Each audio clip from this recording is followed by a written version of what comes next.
একটা হাদিস সেদিন আমরা জানলাম, সেটা হলো যখন মানুষ ঘুমায় তখন শয়তান চলে আসে কাছে, মানে সবার সাথে একটা করে শয়তান আছে, ওই শয়তান চলে আসে, ওর নাম হচ্ছে কারিন, ওর নাম হচ্ছে কারিন, যেটা কোরআনে আছে। সে এসে এই যে আমাদের গর্দান আছে, এই গর্দানের মধ্যে তিনটা গিট দেয়, তিনটা গিট দেয়, এবং প্রতিটা গিটের সাথে সে বলে তোমার সামনে দীর্ঘ রাত, তুমি ঘুমাও, তোমার সামনে দীর্ঘ রাত, তুমি ঘুমাও, তোমার সামনে দীর্ঘ রাত, তুমি ঘুমাও, আরামে ঘুমাও। রাসূল সাল্লাল্লাহু আলাইহি ওয়াসাল্লাম বলছেন, যখন বান্দা যদি ফজরের আজান শুনে উঠে যায় তাহলে একটা গিট খুলে যায়, যদি সে ওযু করে তাহলে আরো একটা গিট খুলে যায়, আর যদি সে জামায়াতে এসে সালাত আদায় করে তাহলে তিনটা গিটই খুলে যায়। আর যদি এটা কাজ, এই তিনটা কাজ আমরা না করি, সকাল 8টা 9টা 10টায় উঠি, তাহলে তিনটা গিট নিয়েই সকাল করবে সে। তাহলে চিন্তা করেন তার সারাদিনটা কেমন যাবে।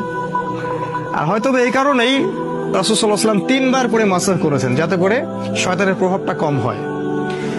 এটা একটা রিজন, এটা একটা ফজিলত।